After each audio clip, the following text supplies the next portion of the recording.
There is no place like Nebraska, where we're all true blue, where the girls are the fairest of boys are the squarest of any old school that I Whoa, whoa, whoa, know. whoa, whoa, whoa, whoa. I understand. There is no place No, like no, no, no. Time out. Nebraska. Okay, Go first of Big all, Red. America Go does Big not have Red. talent on this show. Second of all, I'm all about school fight songs, but the boys are the squarest? That's an insult. That's a jab. You guys need to redo your lyrics at Nebraska. Hey, Just well, saying. first off, I messed up singing just a little bit, but you're a fan of the school that is the New York Yankees of college football. You're a fan of the most overhyped, overpaid, overrated team, the Notre Dame Fighting Irish, that nobody cares about. Yeah, but So the fact suck of the on that matter is, cran apple, Chuck. the Fighting Irish fight song can trump Nebraska's any day What of is the week. it? What is it? Cheer, cheer for old Notre Dame. Wake up the echoes singing her name. Nah, come on. Oh my God, that's freaking lame. You're an idiot. Hold on, I got my socks on again. They're a different pair from last week. Can you see them? Hey, look at that. All red Nebraska-ish. Look at There that. you go. That's a big That's foot. right. Welcome to Fourth and Paid, the only football and pro wrestling and college fight song show to be hosted by by an NFL player and a weight loss champion. That's Redskins defensive end Adam Carriker. Contain yourself, Chuck. Contain yourself. By the way, I got one of these for you too. Oh, thank you. If you haven't guessed, he also played at Nebraska, former wrestling It announcer. will help you grow a foot. And you're an jerk.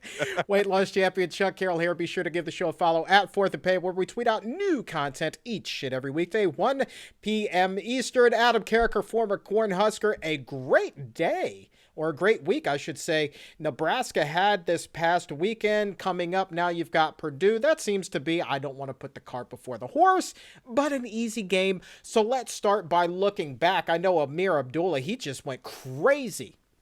Yeah, let's talk about Illinois. Then we're going to talk about Tommy Armstrong, who reminds me of Tommy Frazier. Then we'll look at Purdue, which shouldn't take too long. Last game, obviously the team played much better. I want to start with the Black Shirts. The Black Shirts held Illinois to 19 points. Anything under 20 is really good. The tackling was much improved. They harassed and knocked down the Illinois quarterback all day, especially on third down and anytime they got in the Nebraska red zone. Kenny Bell's amazing one-handed catch was Irving Fryer-esque. If that doesn't make the Sports Center top 10, I don't know what does. Now, I got a question for you. What was better, his one-handed catch or his hair? Dude, there's nothing that's going to top that man's hair. I love that man's fro. Oh, the catch, though. His fro makes me want to Bam. be like Bob Ross, okay? Do you know Bob Ross, the joy of painting? He's the white guy that had the coolest fro of all time, but I digress. You go right along. Kenny Bell's hair greater than the one-handed catch. Go! I've never seen it, but any white guy with an afro, I think, is just awesome. Just sounds awesome. That's Amir right. Abdullah, our player of the game, 20 carries, 225 yards, 11.3 yards per carry. Redonkulous. 2 touchdowns, and he broke into the Nebraska single-game rushing record top 10, which is a minimum. You have to get 200 yards or more. Roy Halou, my Redskins teammate, owns that record with 300-plus yards versus Missouri a few years ago. What we're seeing is a young and talented team. A lot of what we saw early on, especially against UCLA and at times versus South Dakota State, is this young team, and that's not just going to disappear. This team is still young, going to be young all year. What we're also seeing is the talent. Now, I think as this year goes along, the talent is going to come out more and more because they're going to gain experience. And I think this team is going to get better and better. But don't forget, they're going to get exposed as being young and youthful from time to time. Keep that in mind. Things we need to improve on. Too many substitution errors. It's not that hard to count to 11. Amani Cross, young, talented running back, big fan. Hold on to the football, and when you're near your own end zone, try not to fall inside of it and prevent that safety. I actually like the fact that Bo Pelini and the D coordinator were yelling at each other late in the fourth quarter of a game that was already decided, and they were yelling at each other like the game was on the line. Intensity, I love it. Hope they're on the same page. I'm sure they are. Can we please, we can make field goals. So if we can't get a touchdown, we can kick a field goal. But apparently when we make touchdowns, we got to go for 2 because we cannot make a PAT. I don't want to be Tom Osborne, the 84 Orange Bowl, which is one of the worst memories in Husker football history, cost us a national title game. So let's be able to make PATs. Please. Kellogg, the third-string quarterback who played a lot as the backup, 3 for 6 for 51 yards. Big fan of this dude. Has paid his dues. Fifth-year senior, walk-on. Big fan of this guy. And now we're going to get to that Tommy Armstrong guy who was 8 of 13, 136 yards, 1 touchdown, played well versus South Dakota State. Reminds me of a lot of Tommy Frazier. Yeah, and you have a couple of questions about Tommy because you don't know much about Tommy. Exactly. Let me ask you a question. I mean, I've been an East Coast guy my entire life. Yes, I like Notre Dame, but here on the East Coast, we really haven't been exposed that much to Nebraska unless it was a national game that was on CBS or ABC or Fox or, whichever. Talk to me a little bit about Tommy Frazier. What made him so special as a quarterback? How did he get the touchdown Tommy moniker? And then compare to me what it was that you saw in Tommy Armstrong this past weekend that made you think about Tommy Frazier. Well, first of all, Tommy Frazier is my second favorite Cornhusker player of all time. My favorite, fellow DN, fellow St. Louis Ram, Mr. Hair on Fire, Curly Locks, Grant Wisham. Had the opportunity to meet him, that pleasure of meeting him when I was in St. Louis.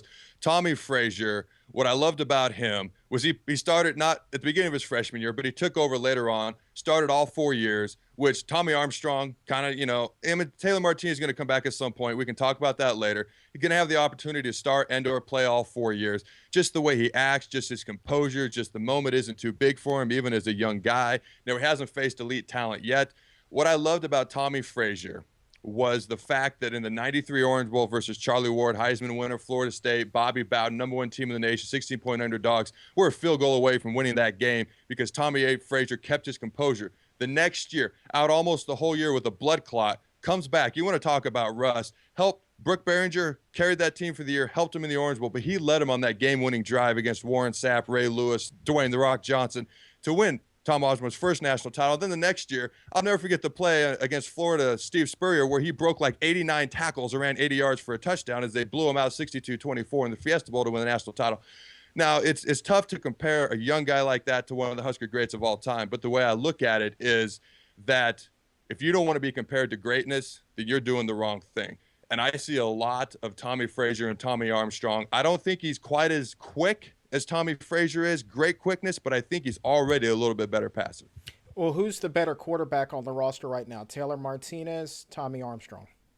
I got to see more of Tommy Armstrong. I can't answer that question. And in a few weeks, we're gonna have to talk about when Taylor's healthy. Should they start Taylor or should they start Tommy? But right now, we got to get to Purdue.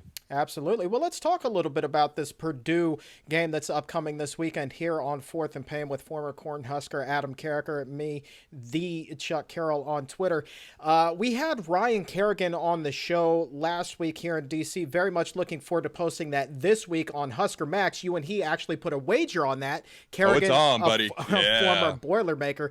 But let's talk a little bit about this Purdue team. In doing some research for it, what I found was that this is one of the youngest teams I've ever heard of. Adam, they have 52 freshmen on their roster. 52 freshmen, 23 of which are true freshmen. They've got 29 red shirts behind that. And I'm thinking, how in the hell is this team expected to compete in 2013 with so much young talent? They're 1-4 on the year. 0-1 in their conference, and they show absolutely no signs of having a pulse. Their only win this year came against Illinois State. Who the freak knew that Illinois State was even a school?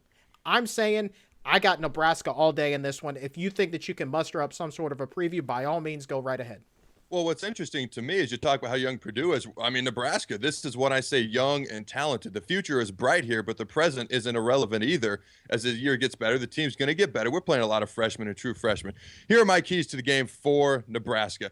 Purdue's coming off an embarrassing loss to Northern Illinois, and they've had a bye week. This is going to be at home. They haven't played against Nebraska since 1958. There's going to be an early storm. They need to endure that early storm. And this Purdue offense is not very good. They're ranked in the hundreds. There's only 124 teams in Division I college football, I believe, roughly 124. That's right. Give or take. They're rated in that bottom 100 in everything. So the Blackshirts need to dominate. They need to be the Blackshirts for this game. Then let Tommy Armstrong continue to grow and get better. So when that decision has to be made, when Taylor Martinez comes back later in the year, it's a lot tougher decision. Let's see. I lost track of where I was looking here. So, I got to mend my score. If you watch our interview with Ryan Kerrigan, I believe we're going to re-release it later this week. I said it was going to be 31-28. I was being nice to my teammate when he came on the show. Here's my real amended score. And it's not as bad as you might think. It's going to be 38-13. I think we're going to get a big lead early.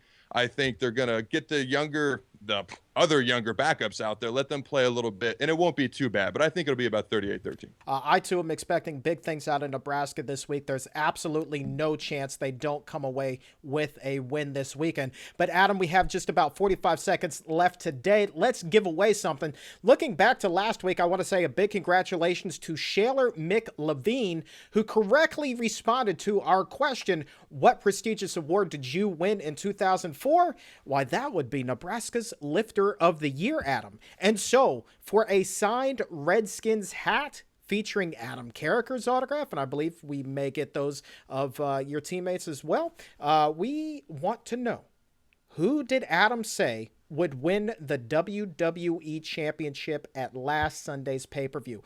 All you need to do, head to facebook.com/4thandpain, like the show there, then message us with your answer. All correct answers go into a random drawing. One name will be picked at random, and you could be a big winner. Best of luck to you from 4th and Pain.